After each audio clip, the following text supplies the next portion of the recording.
Biorobootika on selline interdistsiplinaarne uurimisvaldkond, nagu nimi ütleb, ta asub bioloogia ja robootika vahepeal, aga asja teeb veelgi keerulisemaks see, et tegelikult robootika ise on väga interdistsiplinaarne valdkond. Võiks isegi öelda, et sellist asja nagu robootika ei ole olemas, sest robootika klassikaliselt ehitub kolmele sellisele klassikalisele inseneridistsipliinile, mis on mehaanika, automaatjuhtimisteooria ja arvutitehnika. Kui need asjad kokku panna, siis saab sellise klassikalise roboti, nagu me oleme harjunud nägema.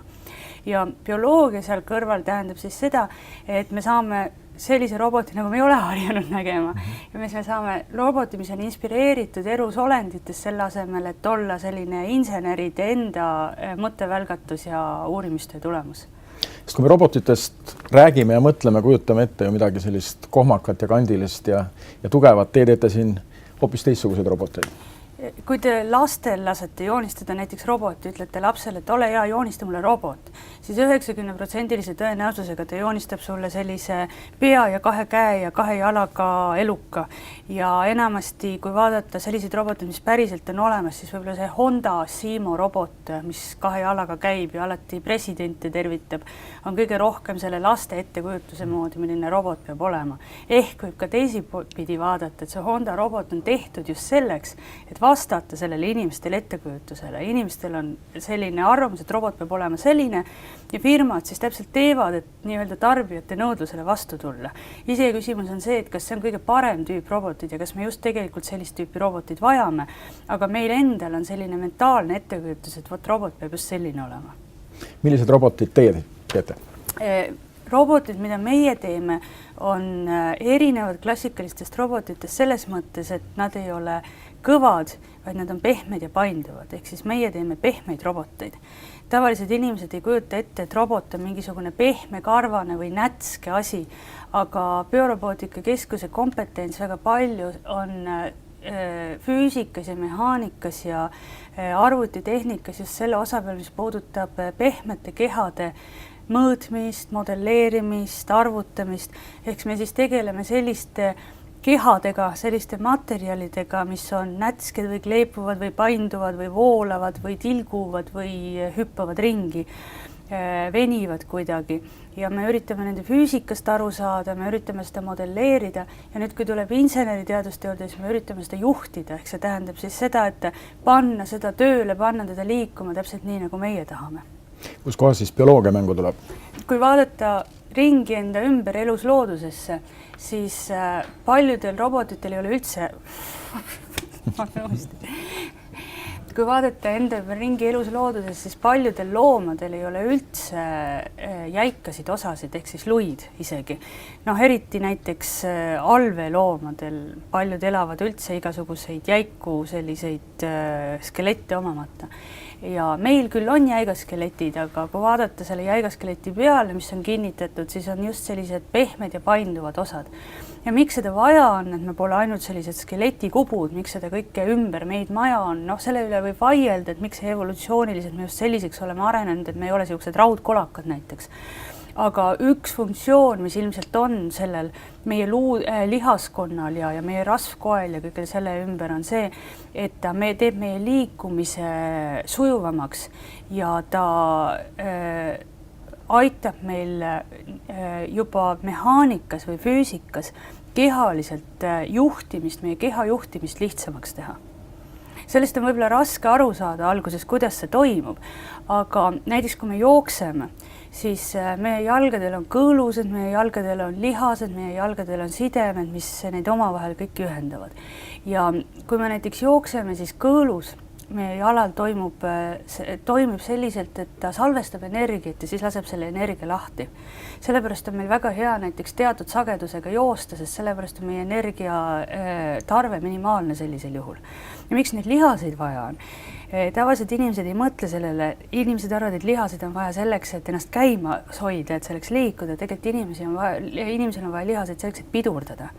Ja lihased aitavad meil hästi palju selliste ebatasasuse ja keskkonna anomaaliate ja keskkonnahäiretega hakkama saada, sellepärast et tänu oma sellisele nätskele kehale nad filtreerivad teatud sellised häired välja ja seepärast me saame hästi stabiilselt liikuda. Näiteks kui me hüppame üles-alla, siis me eriti ei pea üldse mõtlema sellele, et me hüppame üles-alla, kuidas me ennast täpselt balansseerime, balansis hoiame. Ja see on just täpselt ilmselt sellepärast, et palju sellest juhtimise tööst teeb tegelikult meie keha ise ära, ilma et meie aju selle peale mõtlekski. Millised on siis nende robotite lihased, millest neid valmistate? Robotite kehasid me valmistame erinevatest sellistest pehmetest materjalidest, näiteks silikonilaadsetest materjalidest. Ja just selle ideega, et nende materjalide omadused aitaksid meil keskkonnas kõige paremini liikuda. Ja me uurimegi seda, et kui meie kehad on näiteks jäigemad, kui meie kehad on viskoossemad, näiteks sisaldavad rohkem vedelikku või sisaldavad vähem vedelikku, kui palju nad salvestavad energiat, kui palju nad hajutavad energiat, kuidas sõltub sellest, kui hästi me saame liikuda ja kui hästi me saame oma kehasid kontrollida. Te kirjutate ilusti, et loomadel on tarkvaraks närvisüsteem ja robotitel siis arvutiprogrammid. Siis te kirjutate need programmid ka siis ise siin robotite jaoks? See, mis juhib loomasid, on närvisüsteem. Meil on aju olemas ja meil on närvid olemas ja need annavad meie lihastele signaale nii või teisiti liikuda. Ja samuti me saame tagasisidet oma kehalt. Meie keha, me teame oma keha olekut, kui te panete oma silmad kinni, siis te ikkagi teate, mis olekust olete. Näiteks, mis asendis on teie käed ja jalad, ilma te vaataksite neid käsi ja jalgu. Te ikkagi teate, kuidas te asute gravitatsiooni väljas. Ja selle tagasiside abil me juhime ennast. Me ise ei tea, et me seda teeme, me mõtle kunagi selle peale, et me sellega niimoodi ennast juhime. Aga kui te tahate robotit ehitada, mis samamoodi ennast juhib, näiteks hoiab ennast püsti ebastabiilselt, näiteks seisab ühel jalal, seda on hästi raske teha. Sellepärast, et me ei saa öelda, et meil on nüüd nagu alateadvuslik juhtimine, siis meil on teadvuslik juhtimine. Robotil on paratamatult see, et kõik asi on teadvuslik.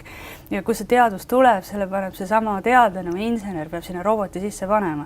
Ehk siis seda närvisüsteemi peab robotis asendama arvutiprogramm nii või teisiti.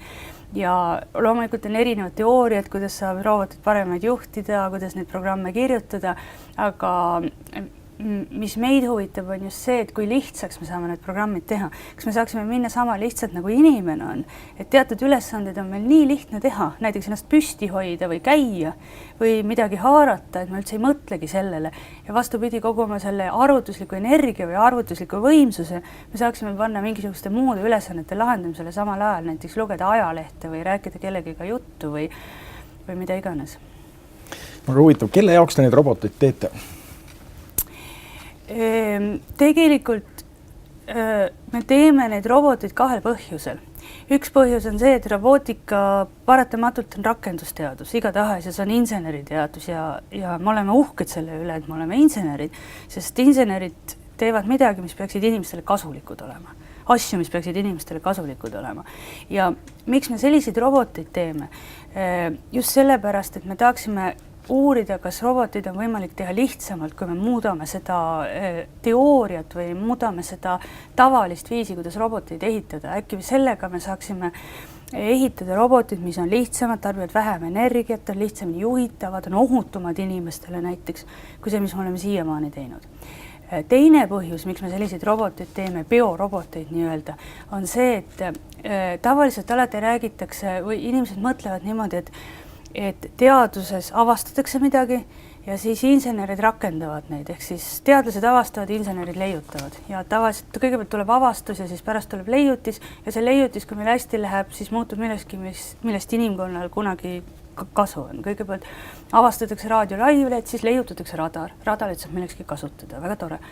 Aga tegelikult on ka selline vastupidine hoovus olemas, et inseneri teaduses välja mõeldud avastusi saab omakorda kasutada selleks, et alusteaduses midagi uurida. Kui tuua nüüd näiteks näiteid, siis terve CERN on tegelikult inseneriteaduse ime, mis on tehtud selleks, et tuumafüüsikud saaksid uurida seda, mis neid huvitab. Ja biorobootikas on samamoodi tegelikult mõlemad pidi liikumine, et need robotid, mida meie teeme, neid saavad tegelikult bioloogid kasutada, et bioloogias ühte või teist hüpoteesi kontrollida näiteks. Bioloogidel on selline jama, et nende uurimisobjekt on märksa ebastabiilsem kui robot ja seda on väga raske juhtida või sundida mingit kindlat tegevust tegema. Näiteks kala sa ei saa panna vette ja ütelda, et hoia nüüd ühte uime paigal ja liiguta teist uime, sest ma tahan teada, kuidas see teine uim täpselt liigub ja mis just juhtub, kui teine uim liigub. Aga robotiga sa saad seda väga hästi teha, eks ju, et sa lihtsalt lülitad ühe välja ja siis vaatad, kuidas teine liigub ja teeb sellest oma järeldusi. Et sellised bioloogid, kellega meie töötame, kes on avatud mõtlemisega ja oskavad niimoodi selliseid ebatraditsioonilisi viise kasutada ja saavad sellest väga palju kasu. Kui te räägite siin neist kudedest ja siis tekib silme ette selline pilt, et te võiksite ka inimroboti ehitada, inimese kujulise roboti. Olete midagi sellisega ka millega tegelenud? Kala olete te valmis ehitanud? Me ei ole inimese kujulise robotiga tegelenud, võib-olla sellepärast, et sellega tegelevad nii paljud. Ja millegipärast minu seisukohast mulle tundub isegi, et see on ebahuvitav sellega tegeleda, sest sellega juba nii palju tegeletakse. Kõik, kes tahavad saada robootika teada, siis mõtlevad, ma ehitan endale humanoid roboti, aga mingisugusel ajal sellised tüdine pärast, seda on nii palju ümberringi. Et inimene on valmis, inimrobot on valmis ehitatud? Inimrobot ei ole valmis, aga iga teadlane tahab endale valida sellise uurimisobjekti, kus tal on mingisugust lootust millegi läbimurdelemisega välja tulla. Aga humanoid robootikas on tegelikult nii palju hästi tugevaid gruppe juba, et seal minna ja trügida sinna samasse kohta, ütelda mina ka. Ilmselt ei ole tegelikult targem, vähemalt minule oma uurimisobjekti valides tundub niimoodi. Mis on siis teie läbimurre? Meie läbimurre on see, et me oleme ainukesed esimesed inimesed maailmas, kes on uurinud seda, kuidas robotid tunnevad veevoolu enda ümber. Huvitaval kombel alveroboteid on nüüd ehitatud, ma arvan, et üle 50 aasta või midagi sellist. Aga mitte kunagi pole keegi tulnud selle peale, et paneks selle arvoroboti peale andurid, mis tunnevad, kuidas vesi nende ümber voolab. Miks seda pole tehtud? Esiteks sellepärast, et need alverobotid, mis siiamaani ehitatakse, on hästi suured ja nad on jäigad. Ja tõesti see väga ei olene sellest, et kuidas see vesi nende ümber voolab, vaid nii ja naa, et arvutiinsener, kes selle roboti ehitab, see mõtleb see, et veevool on häire ja selle ma pean kuidagi kompenseerima. See lükkab mu sellest kursist kõrvale, kus ma tahtsin olla ja nüüd ma pean selle roboti sinna tagasi juhtima. See on selline iga endast lugupidav robootikainsener mõtleb niimoodi. Aga kui vaadata looduses ringi ja uurida täpselt, kuidas näiteks kalad liiguvad, siis nendel on veevoolu kohta hoopis oma arusaamine. Nemad arvavad, et veevool on hea ressurss, mida saab enda kasuks ära kasutada. Kui sa tead täpselt, kuidas, kus midagi voolab ja kui sa oled õigel kohal, siis sa näiteks saad ujuda niimoodi, et sa kasutad vähem energiat. Ja meie tahamegi proovida selliseid sammu meetodid kasutada, et me tunneme voolu enda ümber, istume voolus näiteks õige koha peal ja vaatame, mis juhtub, kas me saame niimoodi lihtsamini ujuda, kas me saame niimoodi stabiilsemalt ujuda, kas me saame rohkem informatsiooni. Tegelikult seesama vesi, mis on meie ümber, roboti ümber, see on kõik informatsioon. Kala ujub informatsiooni sees. Kõik see, mis tuleb vastu tema teha, see ütleb talle midagi selle kohta. Täpselt samamoodi, kuidas teie käite ringi näiteks ülikooli kampuses siin ja vaatate neid maju ja tänavaid ja autosid ja seda, et vihma sajab ja inimesed tulevad vastu, see on kõik informatsioon, te töötlete seda. Kalal on täpselt samasugune informatsioon, veevool, keerised ja vee liikumine ja lained ja kõik need asjad ütlevad talle midagi selle kohta, mis tema ümber on. See on õudselt tähtis tema jaoks. Ja paljud tegevused, mis ta teeb, on tegelikult sellele voolu informatsiooni töötlemisele suunatud ja selle abiga teostatavad. Näiteks röövkalad saavad aru seda, kus saakloomad asuvad. Sellepärast, et saakloomad, kalad liigutavad oma saba ja tekitavad keeriseid. Ja need keerised, röövloomad tunnevad need keeriseid ja nad teavad, kuhu poole liikuda, et saaklooma kätte saada. Ehk siis see on niivõrd oluline, et nad jääksid nälga, sureksid maha, kui niisugust omadust ei oleks. Ja siis saakloomad omakorda jälle, nemad saavad siis aru, kus röövkalad on sellepärast, et kui sa läbi vee lähed, siis sa paratamatult liigutad neid veemasse, kui sa juba liigutad neid veemasse, siis tekib mingisugused keerised, mingid voolud ja kui see juba tekib, see kõik on informatsioon, mida kala saab kinni võtta ja seda kuidagi töödelda. Mida siis teie kalavees teeb? Meie kala... kuidas ma seda täpselt ütlen. Meie uurime praegu sellist fenomeni. Looduses on teatud kohtades tekivad sellised perioodilised keerised, kus keerised tulevad objekti tagant teatud kindla sagedusega välja. Ja bioloogid on märganud, et sellised kohad on kalade jaoks väga huvitavad millegipärast. Karad armastavad sellistes kohtades istuda, aga miks nad täpselt ei tea. Need on siis veekeerised? Veekeerised. Meres, jões, järves? Meres, jões, näiteks need tekivad siis, kui te seisate jões ja silla peal ja vaatate sillalt alla, siis te vaatate, et silla sammaste taga tekib selline keeriste rada, mis on ühtlase liikumisega, ühtlase sagedusega tulevad need keerised sealt samba küljest ära. Ja millegipärast kaladele meeldib sellistes kohtades olla. Ja palju on, kaua aega ei ole aru saadud, mille pärast, aga ilmselt on põhjus selles, et sellistes kohtades olemine aitab neile vähem energiat kulutades ujuda. Ja kuidas see täpselt toimub, bioloogid ka ei saa aru, et kas nad kasutavad selleks oma seda küljejoont, mis tunneb keeriseid, või see on puhtalt passiivne, et nende keha lihtsalt tunneb, et seal on hea olla, nagu sina lähed ja seisad, oled ka seal, kus sa vähem ära väsid, et lihtsalt sa tarvitad vähem hapnikku ja sa saad sellest kuidagi aru, eks ju. Aga meie see robotkala aitabki selgeks teha, et milles see fenomen tegelikult on, kas me peame seda informatsiooni tunda või saame sellistes kohtades niisama olla. Aga igatahes, kui me sellistesse kohtadesse läheme, siis me kasutame ujumiseks vähem energiat. Ja nüüd kujutage ette, et teil on robotkala. Teil on vaja te saate kuhugile pikale missioonile kuhugi. Energiat pole kuskilt võtta, energia on väga oluline ressurss ja seda on alati liiga vähe. Ja kuidas te vähem tarvitada, otsi endale kohtasid, kus sul on lihtsam liikuda. Mine puhka kuskil, laadi näiteks oma päikesepatareid kohtades, kus sa ei pea üldse energiat tarvitama. Ja siit tuleb välja see argument, et miks oleks vaja veevoolu enda ümber tunda. See aitab sul kiiremini, efektiivsemalt ja stabiilsemalt liikuda. Kellele neid teadmisi on vaja, näiteks kaluritele või on see lihtsalt bioloogia ja selline veekogude ja kalade uurimine? Ühest küljest on see huvitav lihtsalt bioloogidele, sest bioloogid saavad aru, kuidas kalad ujuvad, miks nad niimoodi ujuvad, mida nad tunnevad, see on seal mingisugune teadmine omaette. Teiseks, mis see on huvitav, on selleks, et see aitab meil endal ehitada seadmeid, mis on kiiremad, efektiivsemad, mis on stabiilsemad näiteks ja järelikult ka odavamad ja järelikult ka töökindlamad seetõttu ja järelikult kasulikumad inimestele seetõttu.